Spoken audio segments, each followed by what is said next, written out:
Tigidi is polygamous. Tigidi is polygamous. So, guys, men are naturally polygamous. So me, I agree with that. Let me say this. The way to a man's heart is through the stomach. What I can say is, let me frame it this way. Men always want sex. Oh my God. Always. Underline the Always. Always. Want sex. You may want sex, but not always. Saki kuchoma. So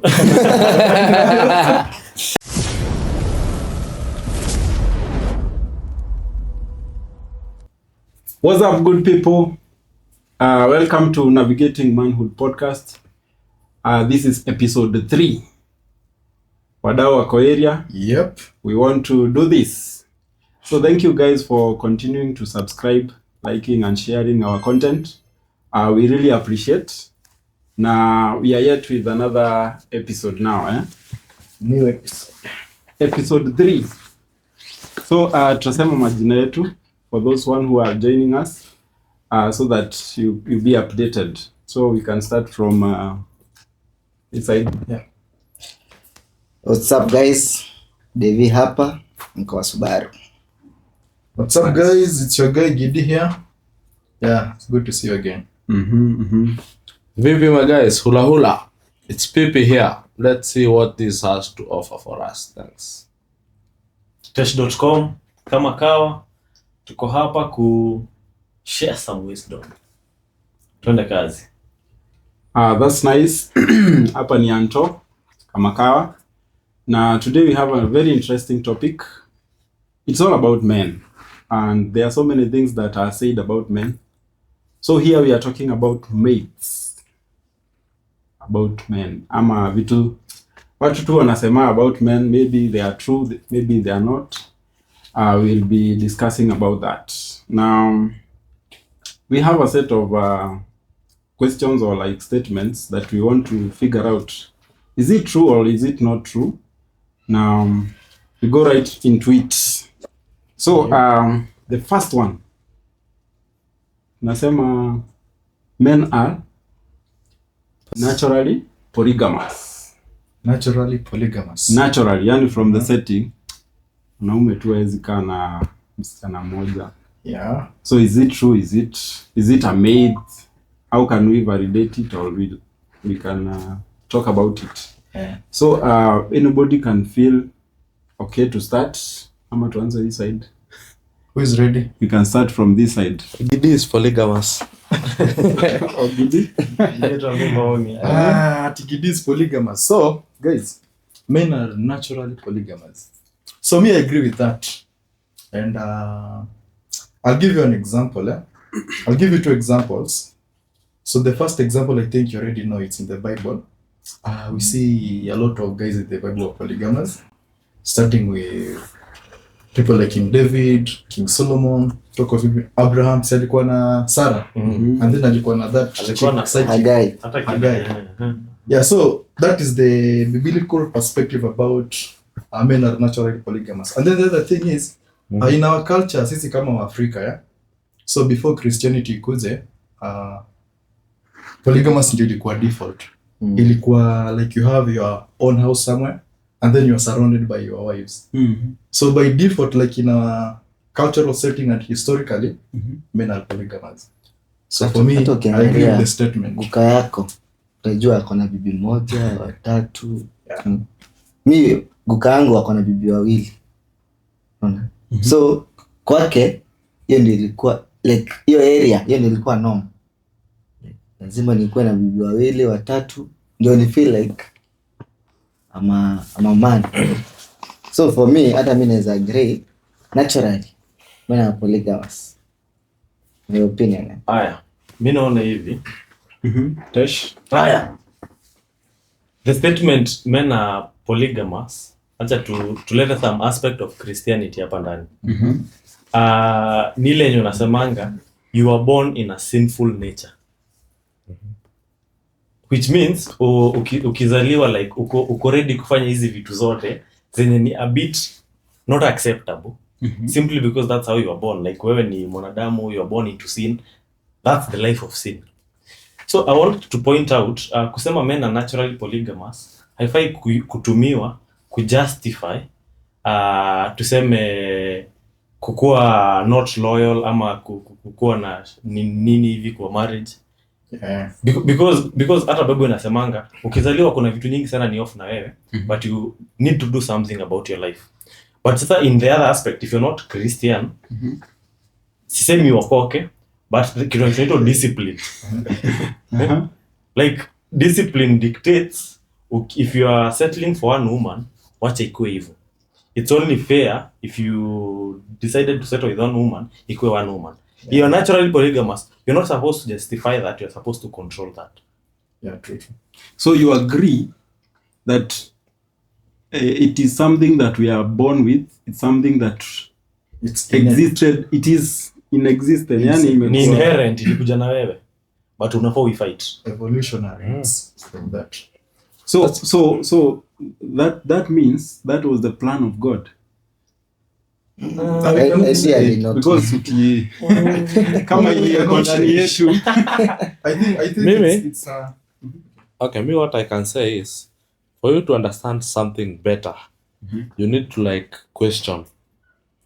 As a man, I'm polygamous. It means I have like 2, 3, 4 wives. True or false? yeah. You need to take it from another point of view. Like you take the polyandry side of it. A woman having 2, 3, 4 Husband. husbands. Possible. You see, some of you are saying it's kind of impossible, It's bad. but for a man having wives number 2, 3, 4 It's not makes kind of some sense. But your wife having 4 other husbands seems to not make sense. Yeah, inakaa tu That pia. brings in a selfish nature. Yeah. Men are selfish. Of course. Of course, that's a fact. That's the fact. So for me, evolutionary, it's kind of true. The And, correct word is scientific. no, scientifically and even evolutionary. Because evolutionally, you couldn't find a woman from the old times. You couldn't find a woman having more than one husband. True or false? But currently, you find a woman having a husband to service the house, to service Yeah, the things have vehicle, a man to sire kids with. Then there are other tufukuswes to cater for the kids, and that's the biggest problem. That's I know the white that's knights. polyandry, But and there's the other polygamous part. you can also say, Uh-huh. like for that point you said is nowadays. I think it's not like nowadays. Even before, women who had several husbands, they were considered as either Prostitutes, yeah, and that's the fact. Because now we can also read from the Bible, and here there's one woman who was asked about who is the husband, and he was told, this one, even the one you are having, is not your husband because you have had Many. like 7 Many of more them. before. Yeah. So they were considered as prostitutes. Harlots. But for a man, he could have so many wives, and it's okay. Like it's normal. It's not a big deal. It's not a big deal. Actually, there's nothing to worry about. But also, I have this thinking that why is it like that? So I was questioning, is it that God made us to be like this? Or is that selfish nature that you have said, that there are some qualities in this woman that are not in this woman and not in that woman, but you want all. So you go for this quality because you get it from this woman. Then you combine with another quality, you get it from this woman, and another quality from. So you have all that you want. Yeah, even biologically, if you look at a man, okay, we don't go through periods, we are always ready, But women every month wanakwanga na, is it 3 days ndio wanakwanga like sexually active ama they are ready for reproduction. But for a man you are always available anytime, any day uko ready. So pia genetically that kind of build up inatufanya tukue, you know what, I'm ready, I can say as many children as I want. So biologically it agrees with that nini. It's not a myth. Okay, on my opinion is it's not a myth because you talk of history, talk of biology, talk of biblical examples. At the same time, right now, the current economic situation is very hard. So most men prefer to be monogamous because you cannot service 2 wives. The cost of living is hard, sindio? But in the natural setting, like you have your plot, uko na watoto wengi, kuna shamba kubwa. Exactly. So it gives you that innate nature of a polygamous inakuwa so like active. Me, I also think that it also depends with the mental well-being of the man. If you're not kind of mentally upright, you'll tend to be looking for solutions in as many women as you can. And that's the biggest weakness in men. You think if I can't get like, okay, let's start. The biggest satisfaction is sexual satisfaction in one woman. If I can't get this in one woman, why not this woman? Why not the other woman? The other thing is, if I cannot generate this kind of wealth that I want with this woman, why not this other woman? This woman only sires daughters to me. I want a son. Why not this other woman? That's a traditional aspect. Yeah, that's a traditional aspect. But modernizing it is a real fact. Those are problems men are facing, and they're kind of challenging. And sitting from a foolish sitting, you can find it so retrogressive, but it's a wise thinking. From me, like a man gets what he wants. You want one woman? Go for Maybe it's that. fine. And Go me, for one me I woman. think Go for many women. That's what you get. If you can manage. If you can't manage, then go for them. and for But- me my opinion mi naona like our wazes and like King Solomon, King David, kina Abraham si kitu ilikuwa nafanya wakue polygamous. Walikuwa wanaweza manage au mabibi. Walikuwa matajiri, walikuwa well off. Like nimewapea example, my grandfather alikuwa na mabibi wawili. Akona shamba ika kama 20. Like anajua anaweza lima na alisha watu wote comfortably. Unaona? Hata anaweza ongeza bibi wengine. Unaona? Hata anaweza ongeza bibi wengine. So me I think kitambo ilikuwa ukweli by nature uko polygamous kwa sababu uko well off. But saizi Mambo ni ngumu. But from the aspect of self-control, and we say that because me I think when now the biblical aspect from the New Testament, when Paul is talking about marriage, he talks about one wife. Yeah, sure. One wife to curb the sexual immoralities. And sexual immoralities, to him, he termed it as going with many wives is a sexual immorality, according to Paul.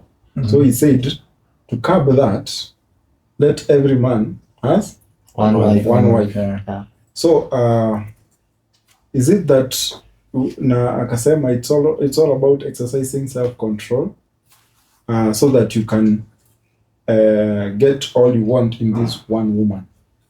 And currently, when you don't do that, it's now termed as cheating. Yeah. Because I think sijui ka kitambo wanawake walikuwa na settle, they were calm and accepting the fact that you can have many men. But today, if you have another girlfriend, It's a problem. it's a very big problem. Yeah. Actually, It's 1-to-1. mtaachana. So Me, me what think I- also self-control is one very key factor. Me, I think To that is a traditional thinking. And the fact that no, it's a traditional thinking because from a point of view, Which I one now? think The Paul one. Ya Paul. hiyo ya kukua sijui One to uko, one. one to one. Okay, 1 to 1 and even 1 man to many women. They are both traditional points of view. Because kitambo you could find even the eras like my grandfather, he had like 3 wives. But after the advent na emergency of the disease, that was HIV and AIDS. Ilikuja hapa 1990s. That is what caused like hii kitu ya kukua with one man, one woman, ikakuwa very serious. So circumstances zina define the next like what can I call it? The next nitrogen. Tuseme tu Big kitambo polygamous ilikuwa normal. Yani hiyo Polygamous time is not normal. hiyo time ilikuwa But in normal. the future itakuwa Saizi me as pipi I can have 1 2 3 4 wives. Lakini I can be true to this wife. Lakini ule mwingine hata niamini. Because ajui health situation ya huyu mwingine. But kitambo before the advent of the HIV and AIDS and all the sexual transmitted infections. Yani ilikuwa tu normal. Naweza nikatoka kwa huyu saa 6 usiku, niko kwa huyu saa 9 usiku. You see, it was normal. Lakini sasa current situations ndizo tu zinafanya vitu zinakuwa tu nini mpaka inafanya tu wanaume I don't want the disease, so let me just be monogamous. But naturally mwanaume ukitoka tu hapo uone tu mwanamke mrembo, you'll just admire. You'll just be utakuwa tu attracted. Hivyo yani that's the nature of men. Lakini the fact that disease ilikuja na vitu zingine zimekuja tu hapo katikati, hiyo tu ndio iliharibu tu kila kitu, ikafanya watu wakakuwa tu calm. You stick to one. You stick to one and you be sure of that one. What about the attention part? what attention. So that is the aspect of if you're able to manage all of them, if you're able to provide attention, if you're able to provide for them anything, then it's fine. So and also pia if you want to be polygamous, you know our brothers, the Muslim brothers, polygamous is okay for them. So Christians, it's not polygamous, it's monogamous. So me, whatever works for you, that's fine. Whatever works for you. Yeah, whatever works for you. Me, I would go for Christian one. way. So Christian way. The Christian way, I think, is the best because of I think a family unit that has no so many things to worry about, it will give you peace of mind. It will give you, but with the right woman. That is, simplicity is always key. Because if you have one wife and kids, kuna common you are statement correct. amongst men ya ukileta bibi anakujanga na shida na baraka, which is true because as much as there are so many positive things a wife brings, at the same time whether you accept That it is or true. not, analeta a lot of problems. Kuna vitu before akam hauko na worry about, like ungeingia saa 5 mabeste wako akupigia oya uko wapi, tokezea The pool, sijui fanya nini, but as wife anakam Unalala pale popote. kunaweza ati naweza toka hivi nipatane na David niende nilale kwake, the next day before nifike kwangu nipatane na pipi niende na yeye kwake, hapo nirudi kwangu after 3-4 days and nobody questions. Hakuna mtu ananiuliza where have you been. But you see, you bring a wife, you have to go back home every day. Not only that, kila siku you have to like make sure kuna kitu hiyo siku, like you are there presently, you care, you give a shit about what's going on. true. Na hiyo ni kitu you can't necessarily avoid. But you see, sasa ndo tunasema ukiangalia the nature of a man, mwanaume ni mtu adventurous. Ni mtu wako hiyo uko polygamous, so yeye atakuwa adventurous hata kwa madem unataka kujua what this has to offer. But again, serving the community. umebring aspect ya self control. Just because you can do something doesn't mean you should do something. True. Kuna point ya serving the community. Like Tresha said, like unaona there's this point of like you can have a very good wife, but maybe you get used to her. Like over time, you find that it's the usual thing, daily home. Then you start being adventurous. You now look for something that is a bit Sparkling. new thing. But I think with self-control and Discipline. and discipline, because this calls for a lot of discipline, Mm. such that you are okay with that unit. Yeah. Unajua pia bibi wa pili anakuja na so many things. Unasema tu hii ina turbo lakini Let's Kama go. mo- kama That's mmoja your ana- aspiration. kama mmoja anakuja na problem. Problem zake. So wawili ni times 2. Double. Watatu ni Times 3 Na sasa si shida yao tu. Alafu sasa shida yao sasa wakiwa wakigongana. combined. au wanakuletea zote. Because you become the judge. Yep. So we can say, in concluding that I would go for a monogamous, a very composed family unit kwa kidogo, Avoid trouble. to avoid more trouble, Simplicity. So it makes sense. It makes sense. and also from the Christian perspective. Yeah. I think we are done with that. Sio tumekubali. So there's another myth. Ati tumekubali. There's another myth that the way to a man's heart is through the stomach. Let me say this. The way to a man's The heart way to a man's heart. is through the stomach. What I can say is, let me frame it this way. I'm a working man. I have a working woman. Do you know that I will feel kinda intimidated having that woman taking the shortcut to my heart through my stomach? In this way, this is a working woman. Okay, I say I work from 8 to 5. Alafu nikitokea job 5 napatana na traffic kutoka 5 mpaka 8. The same applies to this woman. Akitokea job from 8 to 5 anapatana na traffic. We have a house help in the house. She's cooking. She is cooking. She dresses nicely. She dresses like. Amekupasia nguo. Do you think my wife will take the shortest route to my heart compared to my house help? Kwanza, they tend to be looking for young, pretty house girls. Mwenye akikuja hapo kwa nyumba anavalia mini skirt, ukimwangalia hivi unasema wow, Mungu Baba. Oh my Oh my god. god. Yani, oh my god. Like, what's this? You see, do you think my wife na unajua kwanza house girls waliopika food tamu. Juu anataka bosi akikuja, anataka bosi akikuja anakuwa impressed. Aje na msawa. Unaona?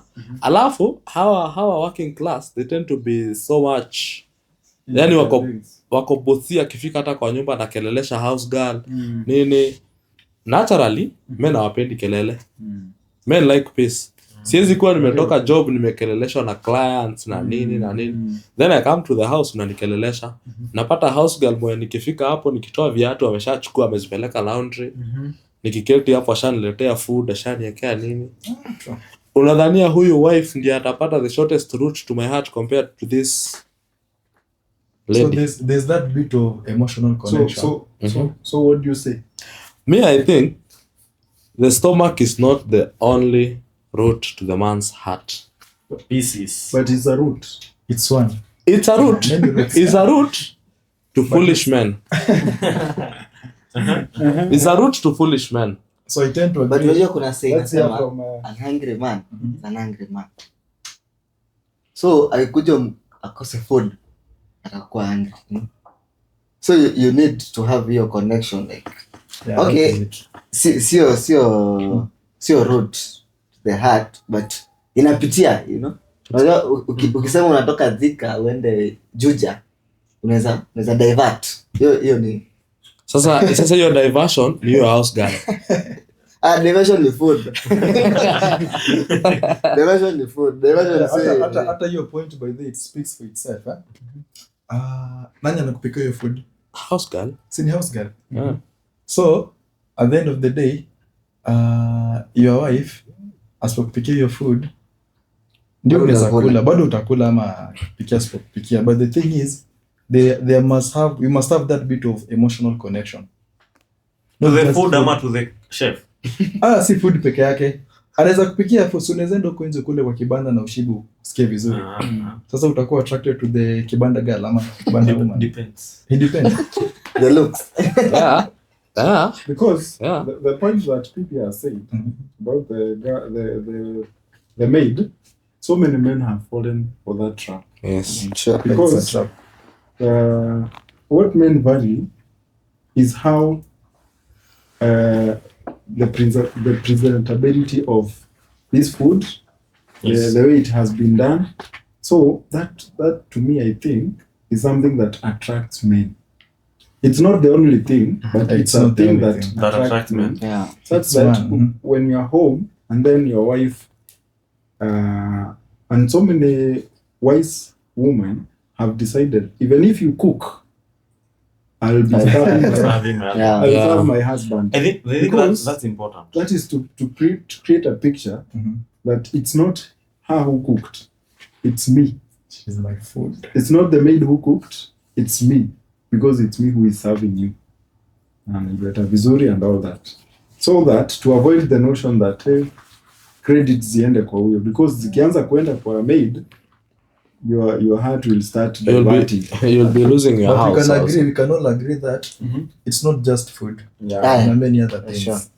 Yeah. And you know, Okay. food is only food that is not only the food that's cooked in the kitchen. Yeah. Wait, food ni important. Lakini it's not a defining factor. Yeah. True is not Yeah. a defining factor. Like me, It's not the I only It's wouldn't, just about the way. I wouldn't choose someone based on the food they cook. Food. Serious? Yeah, you Based on the food, Kuna- I kuna- wouldn't do that. Kuna a lot Because of it's- things. But you can look at the Compatibility. but you can look at the plate that presents the food. The chef. The chef, yeah. The plate Yeah, ama the yeah. chef. Yeah. But No, sahani achana. no, the chef covers the plate. There's a guy who said that. Usilete plate theory. Sahani inakuja na mtoto. There's a guy who said Big that. character. Like for him, he's now opting for a certain kind of a marriage that you're not together.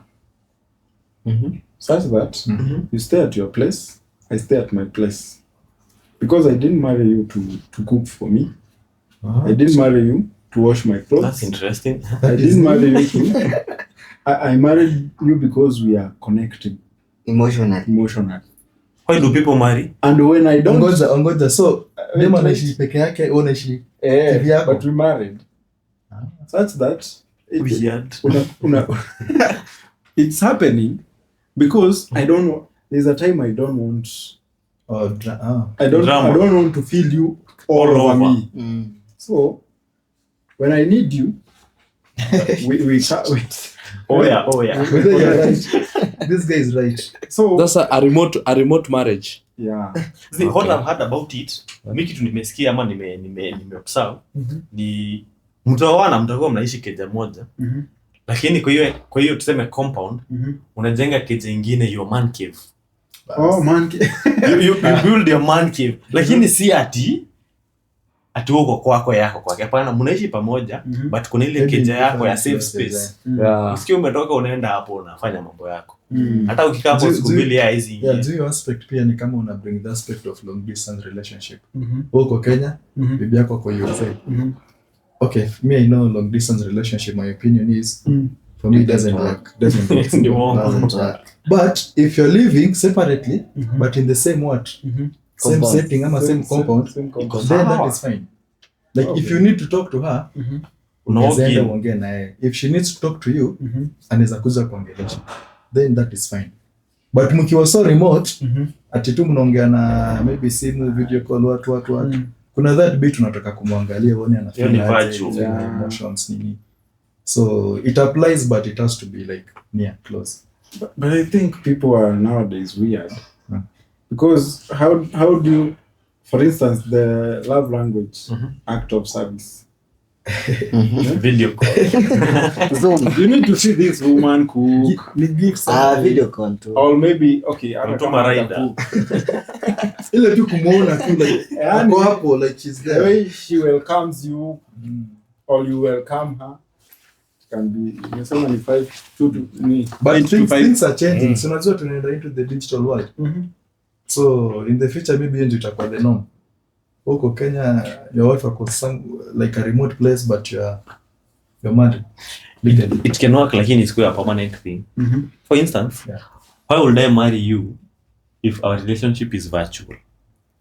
Like why would I call you my wife kama in the next 2-3 years tunaonana through a camera? I mean, how am I even doing it? Okay, but I see But, yeah. that kind of a marriage is hiding so many things. Because if you are at your place, I'm at my place. That gives me freedom to do so many things. You don't want that controlling nature of the woman. That where are you? Why are you not home? So even if you bring another woman in that room, she will not know. So I think it's also something that is giving way for Kuna a lot of questions. a lot of immorality that can You happen. can do a lot of things. It's actually hiding. Ukiambia huwezi shikwa. At the end Yeah, of the day you're it's a human actually being. avoiding responsibilities. Because if you are a man, you have to. And then when you bring the aspect of kids, now it becomes complicated. Because when you have one kid, who will go with the kid? But the conclusion is the way to a man's heart is not just food. It's many things. Food is just the Food is best. just one of them. Yeah. That is the conclusion. And peace is another thing. So point number 3, men are not nurturing. What do you mean? Naturally. Okay, acha nianze. Men are nurturing. You see the whole point ya why men settle, why men start families, why men do stuff, it's because they nurture. In fact, hata ukinunua gari, unanunua ndo uitunze. Like kutunza ni kunacha. Unaitunza ndo ikuservice. Exactly. Bibi unamtunza ndo akuservice. Mtoto unamtunza ndo ile time fulani. Like I disagree with that kabisa. Men are very nurturing. Good?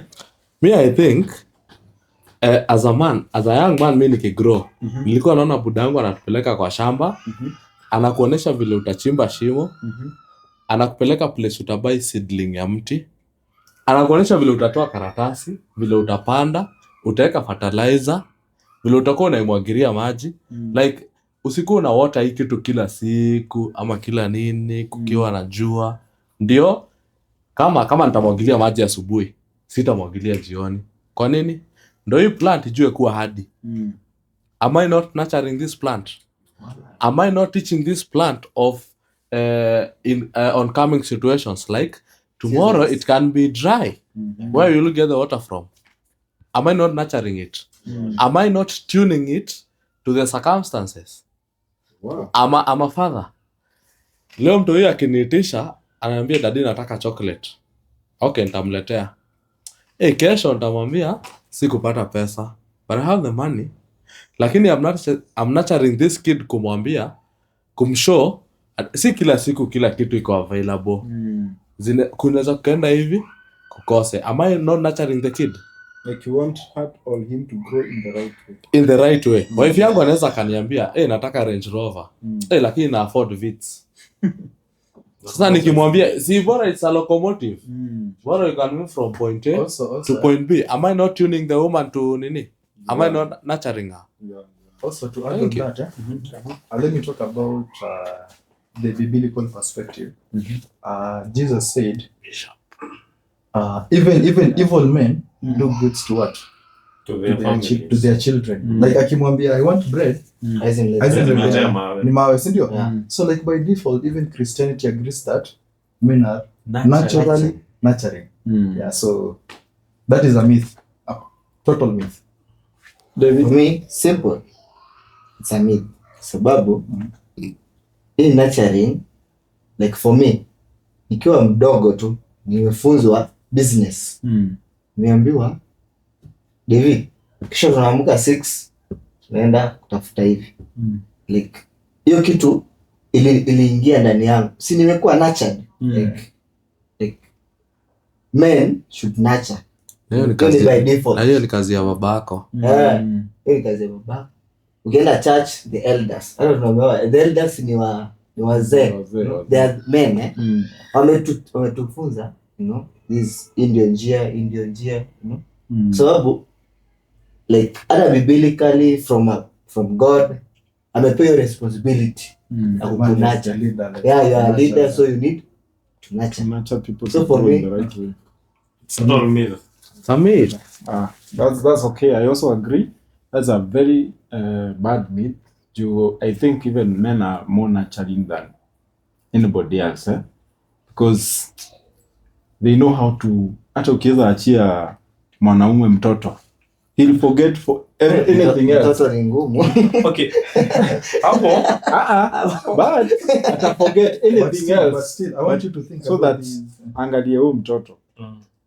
They go through the hard way. It's the hard way, but Still, kuna wanga na a lot of men wanakonga so responsible. Like you have a family, do not take care of the family. So there's also that angle. But by default, like biblically talk about our natural traditionally, all that, we are supposed to be nurturing. But at the same time, kuna wale wanakwanga outliers, like those who are irresponsible. Yeah. So kuna pia perspective. So it doesn't mean that because Everyone guys are irresponsible, everybody is not irresponsible. Oh, Yeah, but by default, men are nurturing. thank you. Let's go to the next point. Men should be the sole providers. check. Tuanze na traditional Sole setting. providers. Devi alituanzia na wakiwa na pipi ati grandfather alikuwa na 20 acres. Like that's the whole thing. As a man, you have to provide. Kuna hii aspect ya men are naturally leaders. To lead means you lead in everything. In terms of provisions, you're leading the way. In terms of growing and grooming your children, you're leading the way. In terms of providing care, you're leading the way. The same goes, it's your job to provide. Angalia hata kwa Bible, angalia stories za ancestors wako. Kazi ya wanaume ilikuwa ni provide. Na it ni diverse even in the aspect of providing peace. Men used to go to war so that there could be peace. They are the peace providers. So men are naturally providers. Their job. Wow. So that's a myth. It's a myth. No, it's a fact. It's a fact. It's a fact. Yeah? Men are Men are providers. providers. Yeah. Sole Sole the word is providers. sole providers. Yeah, whether or not the woman is contributing, it's your job to make sure there are provisions in that house. Thank you. so as for me, I think that's a fact. But from a mythical point of view, it tries to support the foolish thinking of a weak man. And that's the advent of our mamas and stuff. Yeah. So mi staki kuprovide, cha nitafute tu mama. That's a foolish man. Or you try to Weak bring the man. aspect of 50-50 cost. Yeah, at 50-50 cost sharing, I'm paying rent, do food, do what, do Lakini this. do you think 50-50 is bad? Of course. May I have a question? Tunataka answer. So tuko hapa kwa 50-50. We want Do answers. you think So- 50-50 ni bad? So why did God create a woman? The main reason why God created woman is because alisema she's going to be a helper. Help. So helper inamaanisha aje? Anakusaidia. Anasaidia. Yeah. No, So me I okay. think men are the sole providers. For me, it's not true. It's a myth for me. Anafaa kusaidie. Like it's a shared responsibility between a man and a woman. It's a shared responsibility. Providing is just not material things. You see, material things inaweza kuwa ni, rent, food, what. But at the same time, kuna vitu zingine Kuna needs unafanyia mingi. mtoto wako on your own, huwezi mfanyia. But if your wife does that thing, for example, it's on a Sunday, si ndio? Maybe you have a meeting. So the wife atabaki na watoto, si ndio? Atawapeleka out or spend some good time with them, unaona? So naturally, I think it's a shared responsibility. We cannot say that men are the sole providers, like Of entirely everything. of everything. You're making Kuna sense. bit of we have a helper here mwenye anaweza kusaidia hiyo kazi. So me I think it's a myth. David? Yeah, hata mi point yangu ilikuwa napigia propaganda. Like hiyo umesema 50-50 ni mbaya. Lakini biblically vetu amesema tu a woman The is a helper. helper. Kwani anakusaidia kufanya nini? Hizi vitu zote. So That makes sense. huwezi kuja tu sema ati mi niko tu sawa na provide 100% Yeah. Kila kitu. kitu. It's a shared responsibility for Acha niseme a man. 50-50 ilikuwa si kwa cost sharing. Like rent yetu ni 12,000. Mbona huyu atoe 6,000 nitoe 6,000? I'm the sole provider. Nitatoa rent, nitatoa food, nitafanya nini? But we have kids. Hii 50 yako itakuja, we need to bring up these kids. How we bring up these kids? But unaona Hapo ndio inakuja, hapo ndio support ya wife inakuja. Siko hapa full time, niko work 8 to 5. Nichelewe kwa jam, nikuje, nifanye nini? Nitakuta watu wao wamelala. Sijui watu wao wamelala aje. But nime provide all these other things. But are my kids safe in your nini? And that's companionship. The main reason as to why God created woman for man. Companionship. I might not be here for this, but are you here for this? Now, let me ask you a question.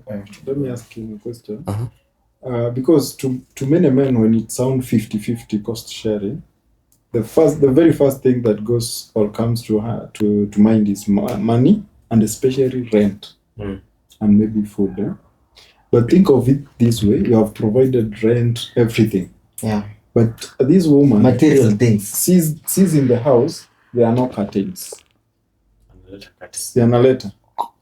Kids do not have clothes and shoes and all that. See, an letter. But the word soul, that's why it's becoming a myth. The word soul means you should buy everything. The curtains, the vitu za choo, vitu za wapi, like everything. And that's what why I can say. And that's why men wa kitambo walikuwa wanasema, why do even women go to school? Because I provide everything. What are you doing? You just stay here. There's no need for you to go to school. There's no need for you to go to work. Why are you going to work from 2, from morning to evening? For what? What I can say is, you don't need to just go bring the real things, but you can provide for them. She says, I need some new curtains. Go back to your wallet. Go get the curtains. Have I not provided? You have. Have I failed as a man? No, the thing is, I haven't failed. But no, my wife. No, listen. My wife is a housewife. I'm the provider. Like akitaka curtains, ataniambia. Like yeye ndiye ameenda amenunua. Yeye ndo provider. Haja provide. Mimi nime provide, akaenda aka cater for her needs. Kuna point una miss. About David na Kamau wali point out it's not about money or material things. Na mimi nikasema niko na watoi. Niangalilie watoi. I'll provide everything for them. Point is caring for that kid is providing care to that kid. Yes. So the woman is also providing. Na akisema 50-50 Emanishi they're simply talking about money. Inaweza kuwa you're doing the money thing, but all the other things, it's the woman. So she's a helper. She's providing. She's a companion. she's providing a service to you. Let me ask you this question. Let me ask you this question. Assuming you're a man, you have a family, and then you pass on. What will happen to your family and your kids? Since the woman is going to do everything. They will do everything. Assuming hataki kukuwa married again, si atafanya kila kitu. Sure. So if you look in that angle, unapata, it's more of a shared responsibility, but the man has to do a lot of the things. Yeah. For me acha nikwambie, for me 50-50, It is not 50. no, me I can say as a man you have to be like on your toes. I may go out today, I can die. How safe is my family if I pass on? How safe are my kids if I pass on today? No, you should be aware of each and every situation. Like naweza nikatoka hapa nikufe. huu mtoi wangu itamaanisha atoke hii private school aende public because my wife is not able to cater for the needs. Okay, that's why If sole no, provider. if she's not able, what should I be doing now? Nafaa kuwa nachukua insurance na nina service hiyo insurance because mi sitaki watoto wangu wakuwa wanasafa. True or false? Mi hapana. There's another way. Unaweza empower your woman. Yeah. Ndio wabaki in charge.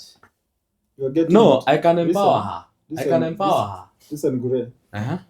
There is somewhere you are not getting it. Uh.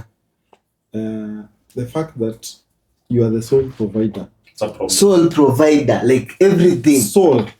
So that is to mean you should provide care for your kids.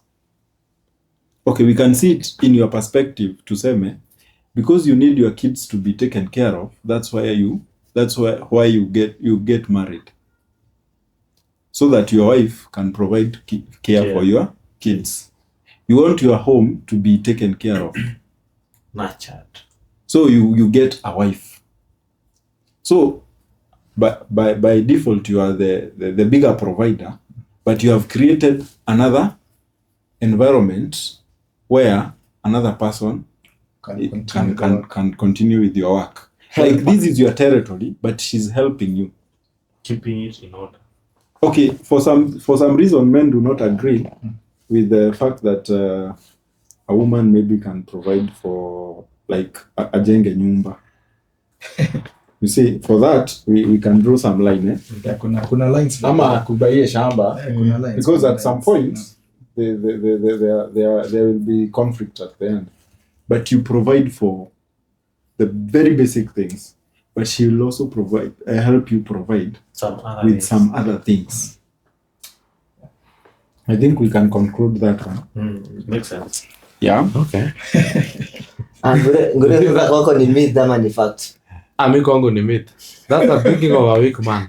Go to the next. When you agree it's a myth, you are agreeing the fact that They also provide. men should be the sole providers. Yes. Me, I agree to that. Mse haelewi. Yeah, of course. Sielewi. No, from your point of view, sielewi. Sisi tunasema ni myth. Hey, that's a myth. Unajua ni It nyinyi. should not be like that. So wewe unafaa kusema it's a fact. It's not a myth.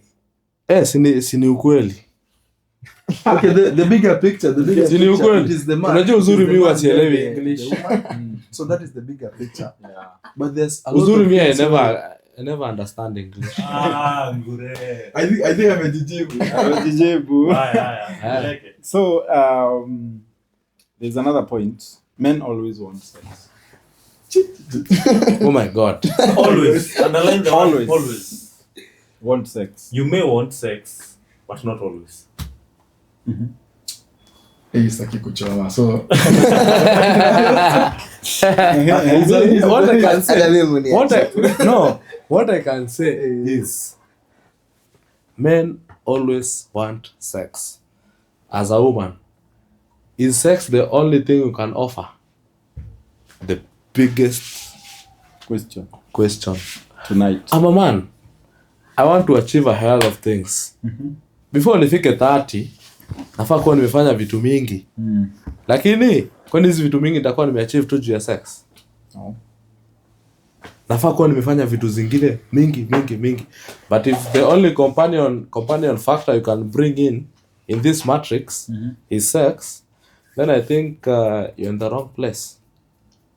But from a foolish man point of view, sex is the only fulfillment you can get from a woman. From a foolish woman point of view, what I can offer for now is sex. You can go out and look for the rest. What you bring on the table. Is only sex. That is the woman. You bring it to the No. bring to the bed. No. Okay. No, not the bed. Hata ukiwa kwa hosi ama kwa theater, unajua hiyo ni table. Ile ni surgery table. Alright. Uko tu hapo. So, as a man, unafaa ukue so keen. Ufai kuwa ati uko always after sex. As a man, ama as a woman, you think that sex is the only thing that I'm after. You may feel that after I have sex is the only thing that I can achieve. Okay, I may feel good, I may feel everything that is to be felt after sex. What happens after? Okay, I feel everything during sex. What happens after? Hauleti kitu ingine. Yani niyo tu kuwa happy hapo. Lakini after that thing, The moment. I feel, you feel the moment. But after that, sioni fruits. Most men, most intelligent men are not always after sex. Wako hapo because they see value. I get this woman, I can achieve ABCD. I can achieve this. From a foolish man's point of view, I only need to have sex with this woman. Anafanyia nini? No, foolish men. No, foolish men. Foolish and weak men. Wanasema, if I have sex with this woman, I have achieved Actually, everything. I can add. Because, but after that, you haven't achieved anything. As a man, you've lost a lot of your energy to this woman who you have nothing to do with. Kidogo ni add on that. Kwa tu kidogo. Foolish men in this perspective ya Gure. Ako into nime have sex na wasichana wangapi. No, aona hiyo count. It's an achievement. No wana pipi anachukia foolish men. Oh, Yeah. all right. Yeah. Kama conclude. Or you don't want to say? Hiyo swali ni kwa bit of a surprise, because it's a myth. Men don't always want sex. There's a lot of things men really want to do. Yeah. So mimi naweza sema a lot of men wenye wanakuanga very successful, their first priority inakuanga their goals, their dreams, and then the other things become secondary. So it's a myth. That's very correct. Mimi kitu naweza sema I also think men wanapenda magari. Story for another day. That's another story. Me, I think men they want so many things more than just sex. Or And women. they look even for the connection of the vibe, the mind, to a intellectual. There's so much to look at, not just sex. Yeah. So that's a myth. Because That's what we sex, can all anyone agree. can offer. Anyone can offer. Yeah. So men are naturally better leaders. Facts. This is a fact. No doubt. Better leaders. Yeah. It's a fact. That's a fact. We all agree. Episode 1, Pipi said, women are emotional, men are rational. I stick with that. So naturally, men are better leaders. Huh? Hiyo also agree. hiyo ni tick. Hata hakuna kesi. Mwenye Men are better vibaya, leaders. we are not sorry. Biblically, You're not sorry. men should lead. In your house, you should Should lead. lead. Hata Kenya haijai kuwa na female president. Hata US. Tanzania, Ni Hebu angalia, Magufuli alienda. Ako lakini Hebu angalia Who calls the kuna- shots? But then unajua kuna Let's county. continue. No, I can say this. Kuna county huku Kenya. Kuna county governor amekuwa na maternity leave na since comment 2022. ako menopause. Since Na 2022. maternity leave. Serious? Aya, next point. men don't cry. They shed tears. Oh my Jesus. Men don't cry. Men don't cry, they shed tears. That's a fact. So, but the thing is, What For me- is cry? for me, crying is too emotional. It's like you're crying, you're making noise. That is not. Acha That tuangalie is not Google a- ina- Hebu angalia what's nini. crying. Acha tu Google. For me, Sasa it's shedding for me- tears. Let's hear So from for me, Kama. kuna kwanga na those beats like you're so emotional. Maybe ulikuwa na your loved one and then amepass on. So you're emotional. You're not shouting and crying. You're shedding tears because of the emotions. So naturally, men should not cry. Men don't cry. Men don't cry. They shed tears. Acha tuone nini. Crying. Definition 1. The shedding of tears Bas. or weeping. Number 2. The making of a loud characteristic called by a bird or other animal. Animal, you are an animal. So Yeah. Wait. Men are You- You should cry. no. men are not animals. Go to the next point. Ni meaning 1 na meaning 2 hiyo ni nouns. As adjectives ni shedding tears. Meaning 2 ni very great or extreme. Unasema men don't cry. They shed tears. Hiyo ni synonym. So The word- you the should word cry. No, the word crying. For is- me, it's a fact. Wewe ukiambiwa mtu analia. Men don't cry. No, for me, Huwa men analia. cry. Huwa analia. That's a myth. Men cry. Yeah, Men cry. But now, in a They shed controlled tears. way. Sasa kuna hiyo screaming. Unaona? That is part of crying, msee. Kwani Si ndio? utalia aje? Si lazima ulie uscream. Me, I think. Shedding tears ni cry. Let's hear from people. Me, I think. Kukrai. Haimaanishi. Kukrai haimaanishi ati I can come here. I say, oh, baba alitupa alipoteza USC. Oh. Hiyo ni mbaya, hiyo ni personal. Oh, No, that's no. Kuna hiyo kukrai. Kuna hiyo kukrai. Alafu ule best yake. I can come shed tears. Like I was there for baba. I felt it. Oh my baba. Oh my god. Like I felt it. You see? Like I'm crying from within. Mi sikuoneshi ati machozi inatoka. But if I sit here kama hii inaitangwa hii bunge. Jamaa. Well, let's move. Swali ilikuwa, the orange do one. men cry? Yes, they do. For me, they A cry. myth. They do. Men don't cry. Men cry. Men cry. So this is a myth. It's not a question of whether they should or they shouldn't. Yeah. It's whether they do. Where they Yeah. do. Okay, for me, the Men better cry. term is- the better term is men Shedding shed tears. Shedding Okay, tears crying- and crying crying. iko na lot of- Yeah, you should cry. iko na lot of things that I should cry. Hebu lia basi tuone. Hiyo inapelekana I think we na have agreed. hiyo inapelekana na We have hiyo- But for me, I hiyo ni think the same. better term is men shed tears, but they don't cry and Hiyo ni shout. meaning 1 ya cry. hiyo inapelekana na Shedding tears. Yeah. Mtu mmoja onge. hiyo inapelekana na Yeah. men mourn, men don't mourn. Go to the next point. I thought. Ah, yeah. Let's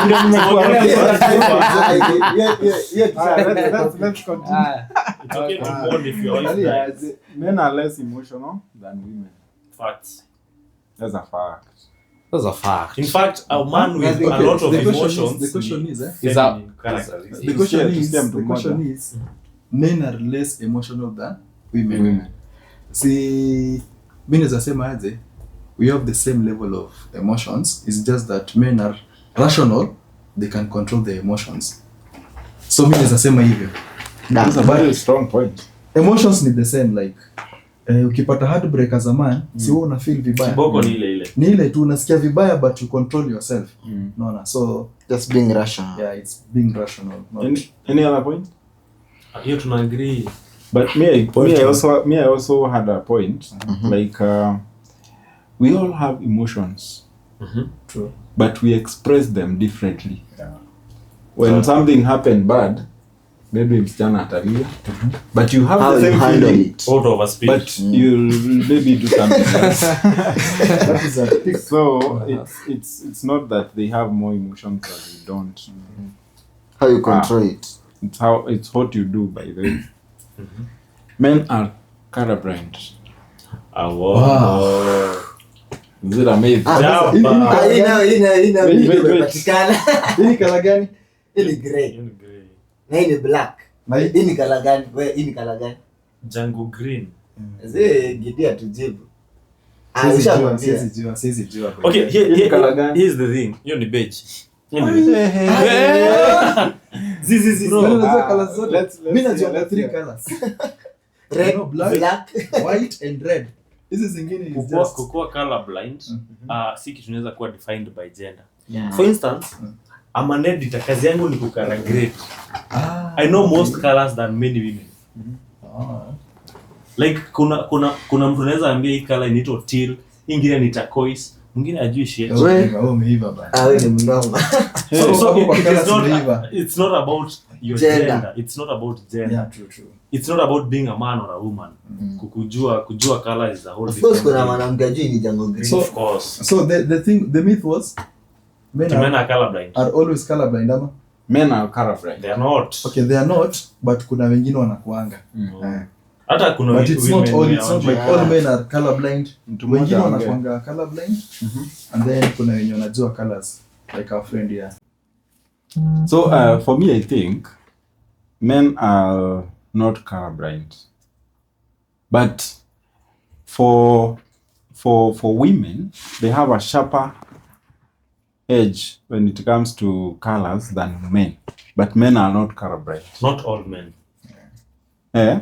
With the group many I'm good in colors. Thank you. That's something Me, I'm that not has bad. always I'm not been that there. bad. Like watu wengi wanajua men are colorblind. Me, They don't know me what I colors. can say is I'm Mudhokinjo. Color your wall. Wallahi singe I color my wall. Sijui Basco paints. Kukala your world ni crown ama ni Crown. Basco, I guess. crown Basco paints. But Mudhokinjo is my Dude. No, brother. that guy, Marangi, Peter Marangi. Color your wall. Ni advert ya crown. Nakumbuka ile kitambo kitu tu. Ndio jamaa, 2010 Peter na Marangi hivi huyo. ni by the way. Wewe jamaa alikuwa anajipaka marangi huyo. Peleke mzee. That's nice. So there's another point here. Men do not multitask. Do not. Mimi kwanza hapo nakuwa na shida. David ukidrive huwa tunapiga story. Wait. Kuna difference ya Hiyo ni kumultitask. No. For me, I can hiyo naweza multitask kuongea na kupiga story. Kuongea na kupiga story. Like driving na kupiga story. Lakini pia si stories zote unaweza piga ukidrive. Ukidrive. Kuna pale sijui unataka kuovertake. Una umechill kwanza. Unapiga pause. Una focus kwanza, una shift, una downshift, Unajua hiyo hata mmeenda extreme. Mimi nataka tu muulize Gidi. Unaweza pika ugali kwa hiyo sufuria ukipigana mboga hapa. Haiwezekani. Na hiyo jikoni sijae mboga kwa mfano. Ulizeni tu Gidi. Wewe shida ni Gidi. Hiyo kitu. Okay, hata nijibu hiyo swali, Hata hata tusikie nijibu hiyo Gidi. swali. I think multitasking is an aspect of experience in the sense that mimi nikianza kudrive ungeniongelesha hata siko nakusikiza. Nilikuwa tu hapa hivi. And then nikianza kukusikiza Una na make lose mistakes. knowledge ya barabara na make mistake. But with the time nilikuza we can talk You stories can talk while and driving. drive. You can So pick it's a more, call. yeah, you can even pick a call. Unapige story kwa hiyo simu. Exactly. No drive no coffee. So it's an aspect of experience. Driving na venye Pipi amesema hizo vitu mbili different. Different. No, kama amesema it's a matter Okay, of in the skill. kitchen men cannot multitask. See, ni It's mastery not- of a skill. Unajua multitasking is No, you could see, no Tesh, you could see your mom ako kwa kitchen anapika na Anakuangalia. ako na mayai, ako na maziwa inachemuka anaongea na wageni. na anaongea na wageni Anakuangalia. na ako na babako anamuita bedroom atafutie shati. Unaona? Your mama anafanya hizo zote. atafanya hizo zote, maziwa haitamwagika, mboga haitaungua na wageni hawataboeka. That's a good point. Mimi naweza fanya vitu mbili, lakini multi inamaanisha ni more than two. Yeah, it's multitasking. Tesh huwezi fanya mbili. No, multi is more than one. Yeah, moja. Tesh hebu fanya hivi. Oh, kuna bonga na hiyo.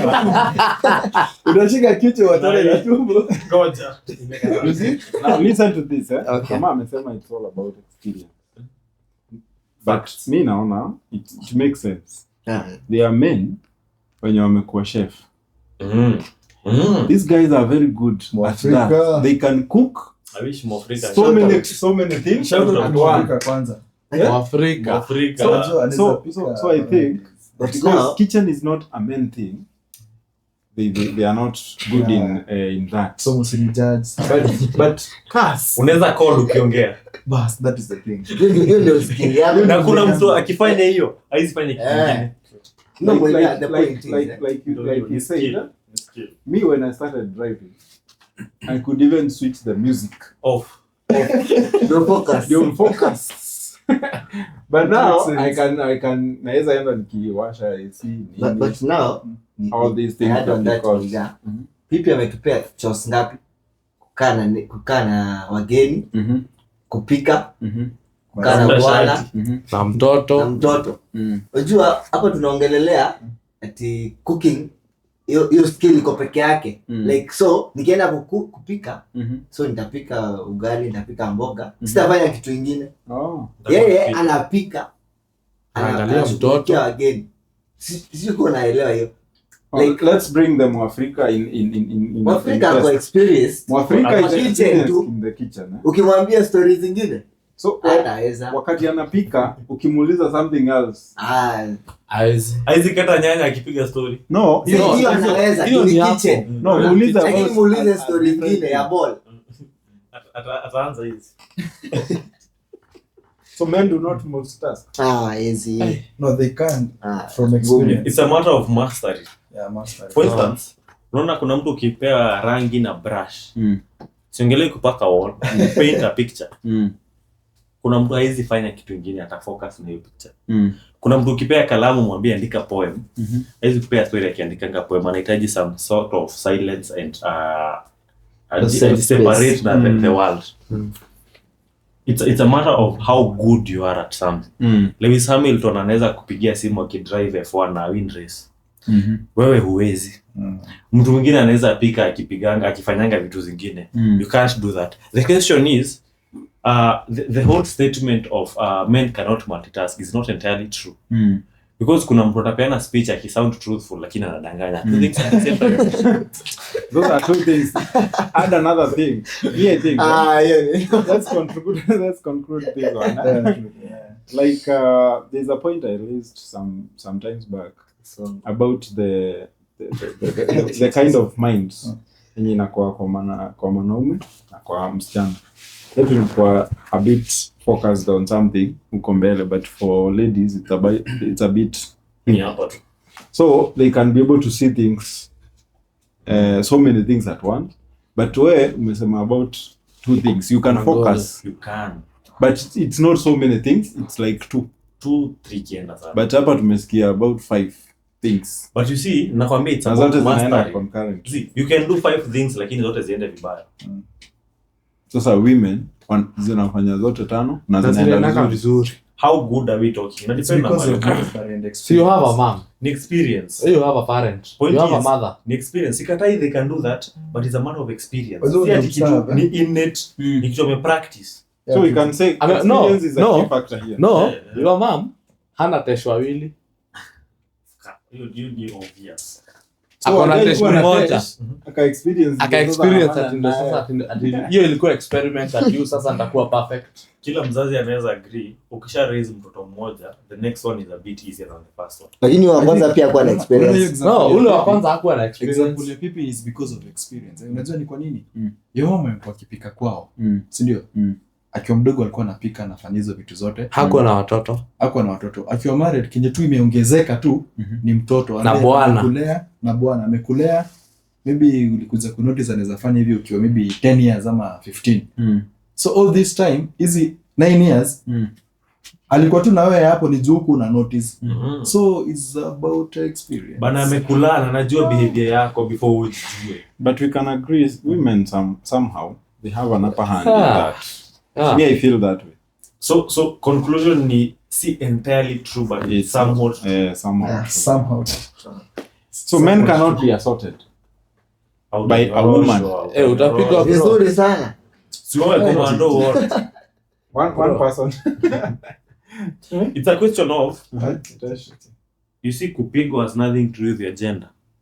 Ando ukipatana na dem amekuwa jeshi, anajua fist fight, bana atakutandika. Whether you are a man or not, atanyorosha whoever comes along her way.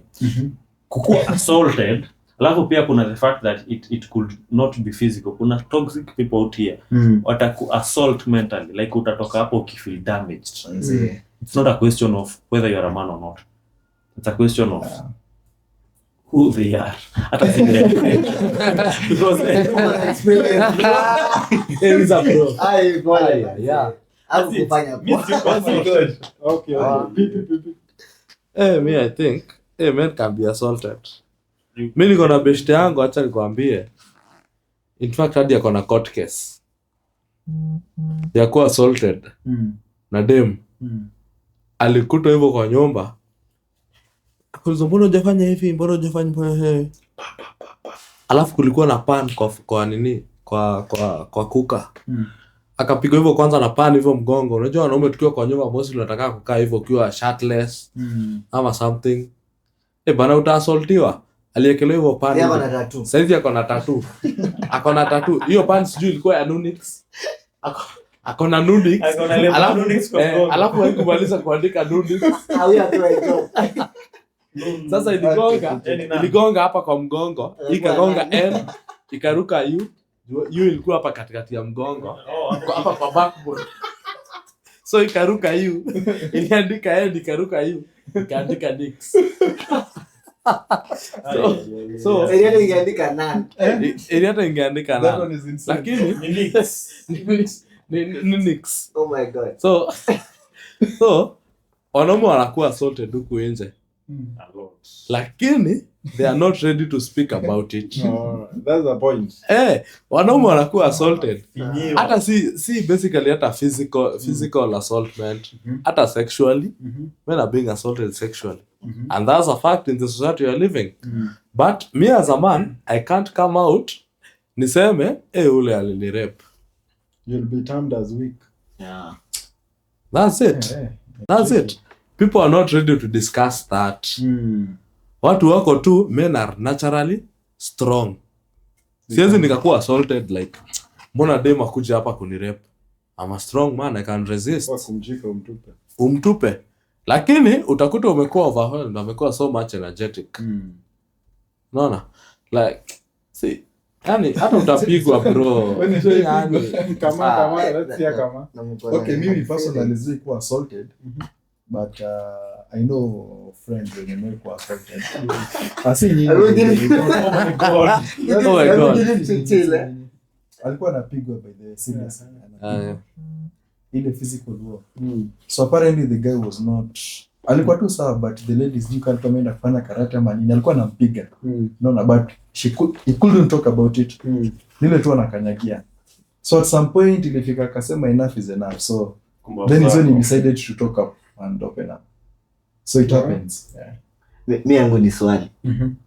Dema akikushika mashati. Kuinui. Yini kukua assaulted. No, but then jamaa aliinuliwa. Jamaa aliinuliwa. Yini kukua assaulted. Ni swali. Kushika. Me I would also want to know, after amekushika, what is the conversation? Huyo alikataa kulipa Super Metro. Akainuliwa. Okay, for me, To some level it can be display, for me now ni kweli. but generally we are saying, Yeah.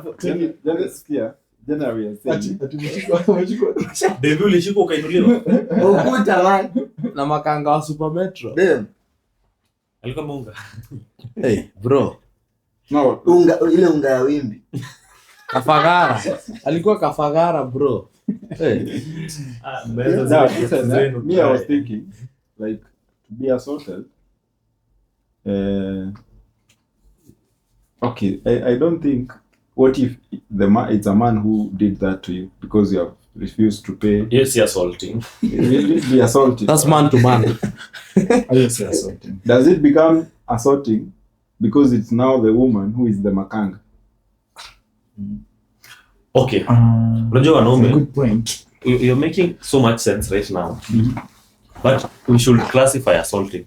Assaulting ni ile unafanya mbaya and you're not in a position to do anything about it. Yeah. For instance, the reason gender based violence inakatazwa ni more often than not, it's easy for a man to overpower a woman.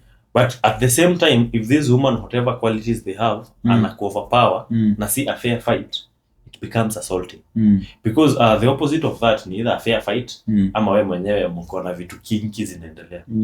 But if anakupiga against your will, you are not okay with it, na ina lead to damage to your, mental or physical body. That's assaulting.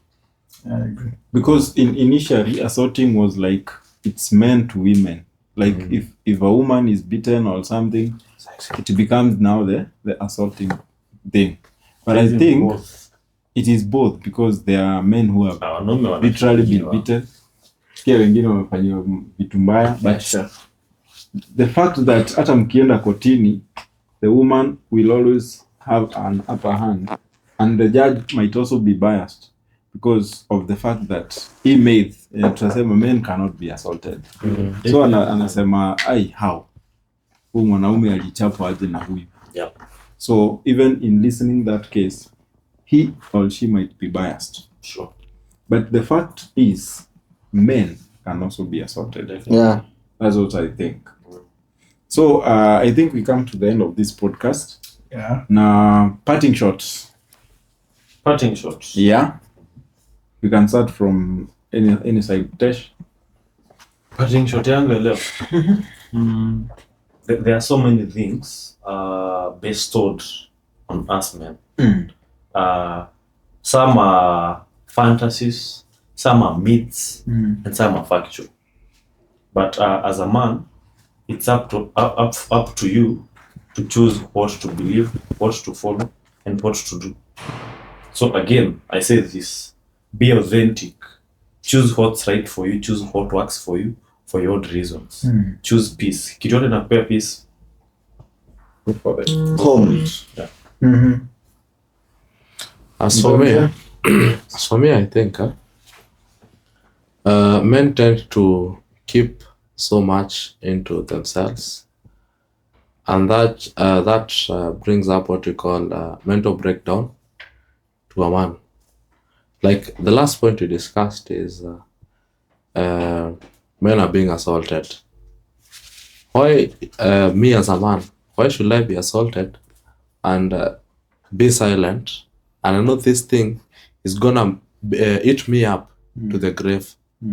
So men shouldn't just be there, keep quiet. Just come out, be heard. Unajua utakuwa discriminated, utabebwa tu kama fala. Juu umeongea ati nilipigwa na ule dema alinifanyia nini. So men just you come out. Wewe ongea tu hiyo kitu ikutoke bana. You just speak up. Unajua watu watakuchekelea.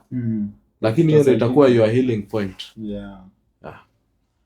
Come on. So for me, what I can say is, because in this current scenario, my current generation, not even the current generation, men always have the most responsibilities. So you always have to make sure as a man, as a man, you have to be evolving. So it's either you are evolving or you are devolving. So always pick the evolving bit. Make sure every day you're doing something that is making you better. That's nice.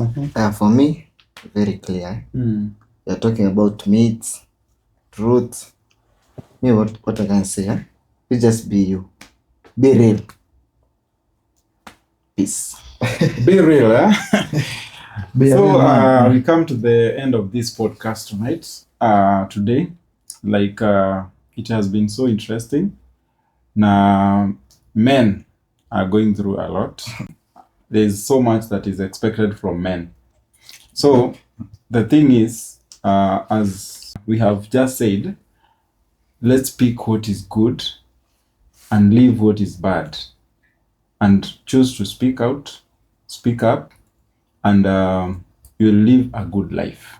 So in navigating manhood, we want to bring out that thing so that men can feel okay and men can grow and develop very well. Thank you for watching.